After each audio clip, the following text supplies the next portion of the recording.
और डरना नहीं। कोई भी त्रिभुवन में नापक को पराजय नहीं दिखा सकता, ये बात पक्की समझ लेना। कभी भी हरि का एक स्वभाव है, कोई उनको गाली दे दे, अपमान कर दे, उनकी निंदा कर दे, वो पिता के समान सह लेते हैं, क्षमा कर देते हैं। लेकिन उनके भक्त का अपमान कर दे तो राम रोष पावक सो जरई। जो अपमान भक्त कर करई, तुम चुप रहना, तुम मत बोलना। जो अपमान भक्त कर करई, राम रोष पावक सो जरई।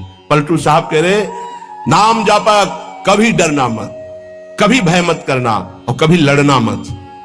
हरि अपनो अपमान सह जन की सही न जाए। हरि का अपमान कर दोगे सह जाएंगे कैसे भी, वो बड़े कृपालु हैं, अनंत माताओं का प्यार रखते हैं, चल उद्दंडता कर ले।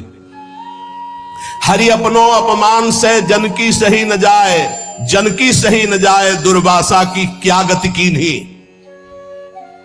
महान तपस्वी, दूब का रस पीने वाला, बलकल की लंगोटी लगाने वाला, उनको यह भ्रम हो गया कि चक्रवर्ती सम्राट रानियों के बीच में रहने वाला मेरे से बढ़कर भजनानंदी कैसे हो सकता है। जाकर के कृत्या प्रकट कर दी उनका, अम्बरीश जी को कष्ट देने के लिए दुर्वासा जी के द्वारा प्रकट की हुई कृत्या भगवान के निज पार्षद सुदर्शन जी ने भस्म कर दिया और त्रिभुवन में दौड़ाया दुर्वासा जी को। अंततो गत्वा अम्बरीश जी के पैरों में गिरना पड़ा महान तपस्वी भगवत स्वरूप दुर्वासा जी को। जन की सही न जाए, दुर्वासा की क्या गति कीन्हा, और भुवन चतुर्दश फिरे सबे दुरियाए जो दीन्हा। सबसे पहले भाग कर गए भगवान शंकर की शरण में, क्योंकि भगवान शंकर के अंश से प्रकट हुए दुर्वासा जी है। भगवान शंकर ने कहा, मैं हरि का द्रोह करने वाले को तो विचार पूर्वक रास्ता बता सकता हूं, लेकिन हरिदास का, भगवान के भक्त का द्रोह कर दे, ये मेरी सामर्थ्य नहीं कि मैं इस समय सुदर्शन को प्रार्थना करके रोक सकूं या तुम्हें कैलाश में रख सकूं। तुरंत यहां से निकलो। सबे दुरियाए जो दीन्हा, ब्रह्मा जी के पास गए। ब्रह्मा जी ने कहा तत्काल निकलो, नहीं सुदर्शन चक्र अनर्थ कर देगा ब्रह्मलोक में। हरि के पास गए और कहा आपका एक व्रत है कि मेरी शरण में चाहे जितना बड़ा अपराधी आ जाए मैं कभी त्यागता नहीं हूं। तो भगवान ने कहा अपराधी कितना भी बड़ा चराचर जगत का हो मैं उसे शरण दे सकता हूं, लेकिन मेरे भक्त का अपराधी, उसके लिए कोई गुंजाइश नहीं। अब ये सुदर्शन मेरी आज्ञा में नहीं है। अगर अम्बरीश जी कह देंगे तो ये सुदर्शन शांत हो सकता, अन्यथा नहीं। भाग के अम्बरीश जी के ही चरणों में आना पड़ा। पाही पाही करि परे जबे हरि चरण न जाई, तब हरि दीनी जवाब मोर बस नाही गुसाई। मोर द्रोह करि बचे, करो जन द्रोहक नासा, माफ करे अम्बरीश बचोगे तबई दुर्वासा। मेरा अपराध कर दे तो मैं क्षमा कर सकता हूं, भक्त का अपराध कर दे तो नहीं। इसलिए जाओ, अगर अम्बरीश जी क्षमा करें तो क्षमा हो सकती है। तो पलटू द्रोही संत कर तिन्हे सुदर्शन खाए, हरि अपनो अपमान से जन की सही न जाए। इसलिए निर्भय निश्चिंत होकर के निरंतर नाम जप करो। श्रीपाद प्रबोधानंद जी कह रहे मत करो, ऐसा कोई कर्म मत कर जिससे तेरी दुर्गति हो जाए। नावद, ऐसी कोई बात मत बोल जिससे तेरे को अपराध लग जाए। ये वाणी है अमोल, बहुत विचार पूर्वक बोलना चाहिए। विस्मराशेष दृश्यम, भगवत प्राप्ति का स्वरूप है कि संसार और शरीर की याद न रह जाए। क्या कर, स्मर मिथुन महस्तत् गौर नीलम स्मरार्थम। जिनका स्मरण करना परम मंगलमय है, ऐसे श्यामा श्याम गौर श्याम जोड़ी का स्मरण कर। संसार के संपूर्ण भोगों का विस्मरण हो जाए। कुछ मत बोल अपराध करने वाली बात, कुछ मत कर अपराध करने वाली क्रियाएं। सदैव गौर श्याम प्रिया प्रीतम का स्मरण कर। बहुजन समवाया दूर मुद विजया ही, बहुत लोगों से मिलना छोड़ दे। साधक को जिसको भगवत प्राप्ति करनी हो, ये प्रपंच कभी ना पाले, ये प्रचार प्रसार के चक्कर में ना पड़े, प्रवचन के चक्कर में ना पड़े। हमारी प्रार्थना मान लेना, भगत के चक्कर में ना पड़े, पहले भगवान के चक्कर में पड़े। पहले भगवान के चक्कर में पड़कर माया चक्कर से मुक्त हो, फिर भगवान जो करवावे उनकी इच्छा की बात है। उपासक बिल्कुल सावधान रहे, तब तक मौन का आश्रय ले जब तक भगवत प्राप्ति न हो जाए। किसी के पास बैठने की बिल्कुल जरूरत नहीं है। चार उपासक बैठकर परस्पर बोधयंतः भगवत चर्चा कर लो, वो बात ठीक है, लेकिन दूसरे को उपदेश देने की गलती मत करना, नहीं तो फंस जाओगे। उपदेश देने की सामर्थ्य गुरुदेव जब आज्ञा करते हैं और वो भगवत प्राप्त हो जाता है तब, अन्यथा नहीं। अन्यथा तो जो तुम उपदेश करोगे वही तुम्हारे में प्रश्न आ जाएगा, फेल हो जाओगे। कह रहे बहुजन समवायाद दूर मुदविज्जयाहि, बहुत लोगों से मिलना जुलना, उनको उपदेश करना बंद कर दे साधक। भगवत प्राप्ति करने के लिए पहले मौन का आश्रय लेकर अपने को बिल्कुल किसी काम का साबित ना होने दे। बिल्कुल अक्षर अक्षर समझ लो, अपने को महान साबित मत करो, महान होते हुए भी अपने को अगला पगला साबित करो। चोरी चोरी चुपचाप निकल जाओ, कोई जान न पावे तुम्हारे पास भजन रूपी धन है, और भगवान को प्राप्त कर लो। फिर वो जब प्रकाशित करेंगे फिर कोई तुम्हें परास्त नहीं कर सकता। बिस्तरे सब जग विमल कीरति, साधु संगति ना टरे। दूर मुदविज्य, दूर रहो इस समाज से। ये महापुरुषों के आदेश है, इनको समझो। दूर रहो, क्यों कह रहे हैं? क्योंकि अभी राग मिटा नहीं, आसक्ति मिटी नहीं, फिसल जाओगे, वहीं पहुंच जाओगे। जो छोड़ने के लिए निकले थे उसी में रम जाओगे। अपने चित्त को चित्तचोर प्रभु के चरणों में निरंतर चिंतन में लगाने के लिए बहुजन समवायाद दूर मुदविज्जयाहि, बहुत समाज से मिलना जुलना उपदेश करना है सब बंद कर दे साधक।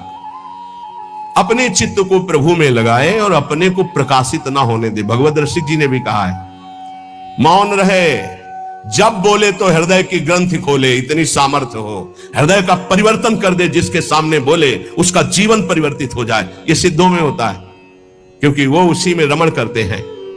इसलिए हे प्रिय प्रिय निवसतु दिव्य श्रील वृंदावनांतः, अपराकृत चिदानंद में वृंदावन में प्रवेश पाने के लिए प्रगट वृंदावन का आश्रय ले लो। यहां आते जाते रहो या यहां वास करो, सत्संग सुनो और उसे अपने जीवन में उतारो। जब उपासक इस तरह की रहनी में रहता है तो उसकी दशा क्या होती है, श्रीपाद वर्णन करते हैं। कहते कर निहित कपोलो नित्य मस्त्रोणि मुंचन, परिहत जन संगो रोचमानानुयान, प्रतिपद बहुलार्त्या राधिका कृष्ण दास से, वसति परम धन्य कोपि वृंदावनेस्मिन्। कोपि, कोई बिरला ऐसा। कैसा? प्रथम से संगम त्यक्त्वा, सब संग का त्यागी, साधु संग का अनुरागी, माताओं बहनों की तरफ या प्रतिकूल शरीरों की तरफ काम भोग रूपी पिशाच से बिल्कुल दूर। जैसे भी भगवान हमारी देह का निर्वाह करें उसमें राजी, प्रीति पूर्वक प्रभु का निरंतर नाम जप करते हुए, कोई ऐसा कार्य नहीं जो फंसा दे, कोई ऐसी बाणी नहीं जिससे अपराध बन जाए। रात दिन श्यामा श्याम गौर श्याम जोरी का सुमिरन हो रहा है और समस्त व्यवहार से शून्य, बहुजन समवायात दूर मुदविज्य, किसी से किसी भी तरह का कोई संपर्क नहीं। ध्यान से सुनिए, किसी से किसी भी तरह का कोई संपर्क नहीं। और श्री जी के हेतु की कृपा से आप लोगों का ऐसा ही जीवन है, किसी से संपर्क आपका नहीं।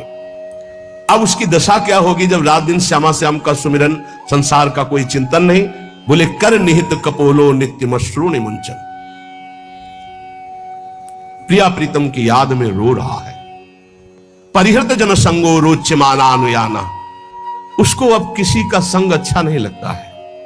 बस श्री जी की सेवा, श्री जी का चिंतन, श्री जी के नाम रूप में डूबा हुआ उपासक प्रतिक्षण व्याकुलता पूर्वक श्री श्यामा श्याम को पुकारता रहता है और प्रतिपद बहुलार्त्या राधिका कृष्ण दास से रात दिन श्री जी की सेवा में मगन रहता है। प्रातः से लेकर शयन तक, शयन से लेकर प्रातः तक जो अष्टयाम सेवा अपने यहां श्री जी की चल रही, आठों पहर प्रतिक्षण श्री जी की दास्यता में, सेवा में।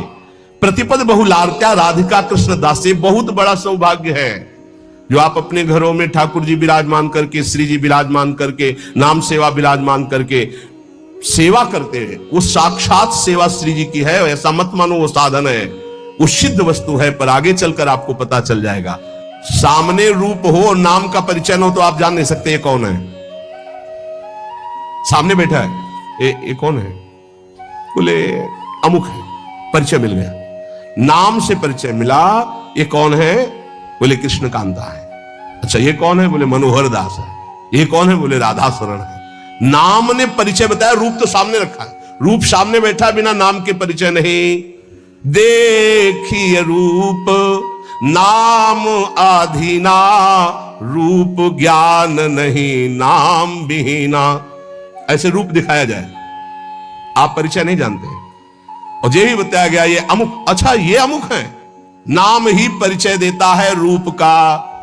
जैसे कुछ भक्तजन कहते हैं कि मैं भगवान के रूप का ध्यान करता हूं, तो हमारी प्रार्थना है कि रूप का परिचय आपको नाम कराएगा। नाम, अगर नाम का ध्यान नहीं करोगे तो रूप का ध्यान नहीं हो सकता है। पहले नाम जप करते हुए नाम का ध्यान, तो वही रूप प्रकाशित होगा।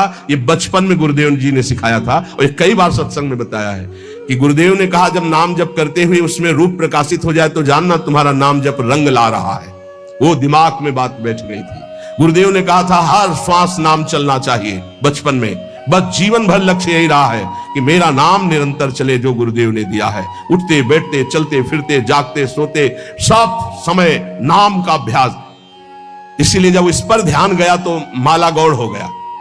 जब यह ध्यान गया कि निरंतर नाम चलना चाहिए, तो फिर माला में विक्षेप अनुभव होने लगा कि गढ़ना, उसको घुमाना, उसमें इतने। अब जब हमारे जीवन का लक्ष्य यही निरंतर बैठे हैं, चल रहा है, चल रहे हैं या क्रिया में है, जैसी भी स्थिति, गुरु प्रसाद से 40 वर्ष का लगभग अभ्यास, उसी बात का, यही जीवन का सार रहा है। देखी है रूप नाम आधीना, बिना नाम जप किए रूप का अनुभव नहीं कर सकते। देखो माई सुंदरता की सेवा, बोले ध्यान करेंगे श्री जी का। अरे प्यारो ढुम क्षमते ने अच्छी सुखादी नाम तो यह ध्यान गम। इन महापुरुषों की सामर्थ्य नहीं, आपकी क्या सामर्थ्य है। बोले फिर कैसे ध्यान करें। बोले राधा लिखो, बार बार राधा राधा राधा, और एक दिन मुस्कुराती हुई किशोरी जी उसी नाम पे दिखाई देंगी, देख लेना। देखी है रूप नाम आधीना, रूप ज्ञान नहीं नाम विहीना। रूप विशेष नाम बिनु जाने, करतल गत ना परहि पहचाने। सुमिरिय नाम, ओह पूरा सार बात रख दी। सुमिरिय नाम रूप बिनु देखे, आवत हृदय स्नेह बिसेखे। कई बार सत्संग में कहा है, महात्मा गांधी जी का एक भाषण होना था, राष्ट्र स्वतंत्रता का पूरा विधान वो रचते थे। बहुत से भारतीय उस भाषण में सम्मिलित होने जा रहे थे, तो कुछ गांव के लोग भी उसी डिब्बे पे बैठ गए जिसमें महात्मा गांधी।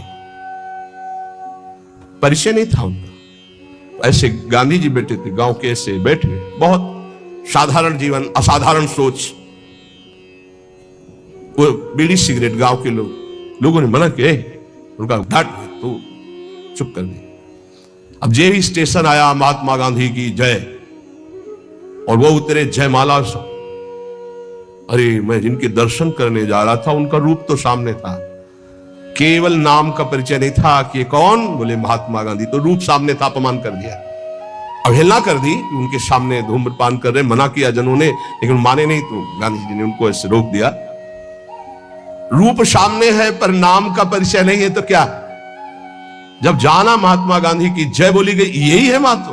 तो अरे इनके हम भाषण सुनने जाए, हमारे सामने बैठे, पैरों में माथा रख देते, उनसे बात करते, इतने नजदीक, नाम के बिना पहचान नहीं हुई, रूप सामने बैठा था। रूप विशेष नाम बिनु जाने, करतल गत न परहि पहचाने। हाथ में रूप हो पर नाम का परिचय नहीं तो आप जान नहीं सकते ये कौन है। जब नाम आया तब परिचय हुआ। तो ऐसे सुमिरिय नाम रूप बिनु देखे, आवत हृदय स्नेह बिसेखे। आप भाव से सुमिरन करो, राधा राधा राधा, तो ये नाम रूप को हृदय में प्रकाशित कर देगा। गोस्वामी जी कह रहे हैं सुमिरिय नाम रूप बिनु देखे, रूप देखा नहीं। और आपसे सच्ची कहते हैं, त्रिभुवन में ऐसी कोई स्याही नहीं बनी जिससे प्रभु के रूप की रचना की जाए। जिनकी नख कांति सहस्त्र कोटि सूर्य संप्रभा, हजारों करोड़ों सूर्य एक साथ उदय हो तो नख कांति के तेज की बराबरी। उन प्रभु को कैसे, कौन सी स्याही बनी है जिससे हम वो नीलिमा जो प्रकृति से अतीत सच्चिदानंद रूपाय, प्रभु कैसे सच्चिदानंद रूपाय, उस सच्चिदानंद रूप के लिए प्राकृतिक स्याही कैसे हो सकती है। जैसे उदाहरण में भगवान के श्रीअंग कांति कैसे, वो इसलिए नवीन जलधर, बस वर्षा होने वाली ऐसा मेघ। तो ऐसे हजारों बार मेघ देख लिए तो क्या हमें भगवत साक्षात्कार का आनंद मिला क्या? नहीं। भगवान की अंग कांति कैसे? श्री राम जी के लिए गोस्वामी तुलसीदास, केकी कंठाभ नीलम, मोर की जो कंठ की नीलिमा है, बोले ऐसा कुछ। तो क्या मोर के कंठ की नीलिमा देख ली तो श्री कृष्ण की अंग कांति देख ली क्या? हरिजू की अंग कांति? नहीं, ये सब प्राकृतिक है, उदाहरण ही नहीं बैठता। कैसे हैं वो? बोले कृष्ण कृष्ण कृष्ण रटो, वो जैसे के तैसे पूरे आ जाएंगे। करोड़ काम मूर्छित हो जाए ऐसे सुंदर हैं। तो ऐसी कोई स्याही है क्या? ऐसे करोड़ कामों को मूर्छित करने वाले श्री लालजू, लाडली जू के रूप को देखकर प्रेम बेशुद्ध हो जाते हैं। उन लाडली जू के लिए ऐसी कौन गौर कांति है, स्याही कोई ऐसी त्रिभुवन में? देखो कैसा रूप है। बोले पीता अरुण छवि मनंत तडिल लताभाम, अनंत बिजलियों की कांति पीत और अरुणिमा लिए हुए। कौन सी स्याही है? एक बिजली को उतार के दिखाओ। प्रभु की जो रूप माधुरी है वो केवल नाम जानता, केवल नाम, राधा नाम जानता है, कृष्ण नाम जानता है। वो बड़े धन्य भाग उपासक है जो एक बात समझकर नाम का ध्यान करते और नाम का जप करते। तो बोले सुमिरिय नाम रूप बिनु देखे, आवत हृदय स्नेह विसेखे। नाम जपते जपते जब नाम में प्रेम हो जाता है, प्रेम पूर्वक जब नाम जपते हैं तो भगवान का रूप, प्रियाजू का रूप हमारे हृदय में प्रकाशित हो जाता है। जो इस तरह से अपने जीवन को प्रभु में लगाता है वो महान दुर्लभ वृंदावन नित्य विहार रस के प्रेम को प्राप्त कर लेता है। नाम, नाम के समान सिर्फ नाम है। जहां नाम गया तो नामी ऐसे आता है जैसे स्वामी के पीछे सेवक चलता है। स्वामी जहां जाता है वही सेवक पहुंच जाता है। गोस्वामी जी बहुत सुंदर नाम की महिमा का वर्णन करते हुए कहते हैं, समुझत सरीस नाम अरुनामी, प्रीति परस्पर प्रभु अनुगामी, नाम रूप द्वि ईश उपाधि, अकथ अनादि सुसामुझी साधी, को बड़ छोट कहत अपराधु, सुनी गुण भेद समुझी है साधु, देखी है रूप नाम आधीना, रूप ज्ञान नहीं नाम बिहीना। महाराष्ट्र के कुछ महाभागवत जलाकर यही प्रश्न किया था कि दो चौपाई, को बड़ छोट कहत अपराधु ये, और देखिए रूप नाम आधीना। गोस्वामी जी कह रहे हैं शास्त्र सम्मत बात है कि नाम और नामी एक है। समुझत सरिस नाम और नामी, सब संतों ने, सब शास्त्रों ने एक मत में कहा है, जेई कृष्ण तेई नाम। जो कृष्ण है वही कृष्ण नाम है, जो राधा वही राधा नाम में आपकी जिह्वा पे है। यद्यपि सबने ऐसा कहा है कि नाम और नामी अभेद है, पर गोस्वामी जी कहते हैं अभेद होते हुए भी भेद देखा है। क्या भेद देखा है? स्वामी और सेवक का।